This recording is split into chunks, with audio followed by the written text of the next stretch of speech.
52-year-old Caroline Henry, Nottinghamshire's Police and Crime Commissioner, another one who takes her position as one that enables her to get away with breaking the law, has had her arse handed to her on a plate after being found guilty of speeding 5 times in just 12 weeks.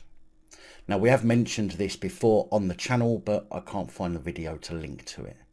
Henry was said to have broke a 30-mile-an-hour speed limit 4 times between March and June 2021 in 4 locations in the county, but it's not clear whether she was caught by fixed speed cameras or police handheld devices, or that I can find. Back in May this year, Henry admitted the charges at Nottingham Magistrates Court, but so far seems to have flatly refused to answer the question whether she is going to resign or not. Henry has only been Police and Crime Commissioner for a year after being elected in 2021. 2 of the occasions she was caught speeding were said to have been near to a primary school in Daysbrook. Appearing in court again recently, she was found guilty and sentenced to pay a fine of £2,450, which is not really going to affect her while she currently earns some £76,000 a year in listed salary.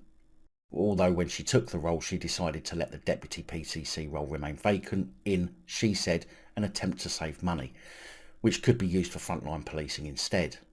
Although I'm sure it's more about having a little extra in a petty cash tin for other things rather than being spent on frontline policing.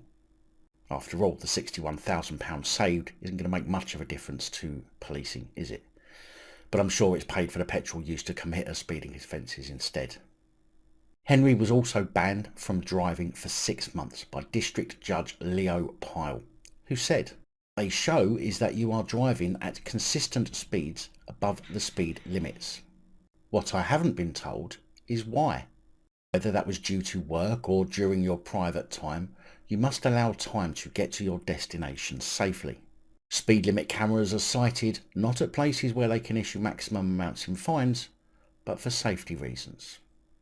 Now, the funny thing about this is that when Henry campaigned for the role of one of her main priorities was to ensure an effective and efficient police response to speeding, and used the slogan "Make Knots Safe" and promised to reduce crime with actions, not words.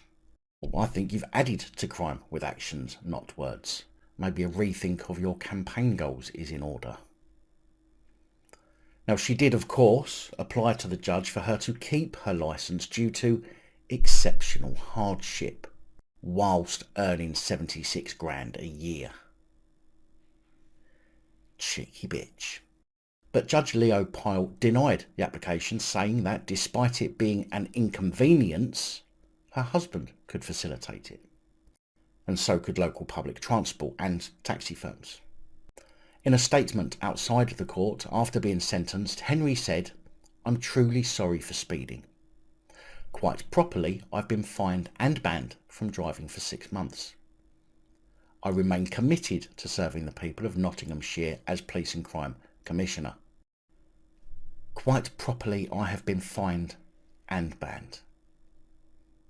Do you not think that if you found your ban proper, that applying not to have it revoked due to exceptional hardship kind of contradicts that statement about it being proper?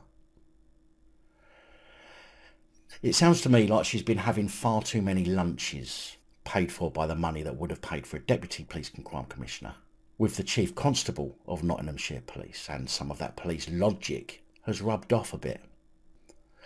Now, personally, I don't care if someone's got past convictions for petty stuff, providing that they're honest about it and that they own it before they get a role such as Police and Crime Commissioner. But for someone who's in the role of allegedly policing the Chief Constable and holding them to account, who then goes on to break the law, then incredibly try to get the judge to let her keep her licence due to exceptional hardship, even though she earns more than double of what the majority of people in the county earn, and then say the court was right to revoke her licence, even though she tried to pull a fast one, all the while suggesting that she is what the county needs to help reduce speeding. I think her role as PCC has abruptly ended, or at least confidence in her role as PCC has ended. What an idiot.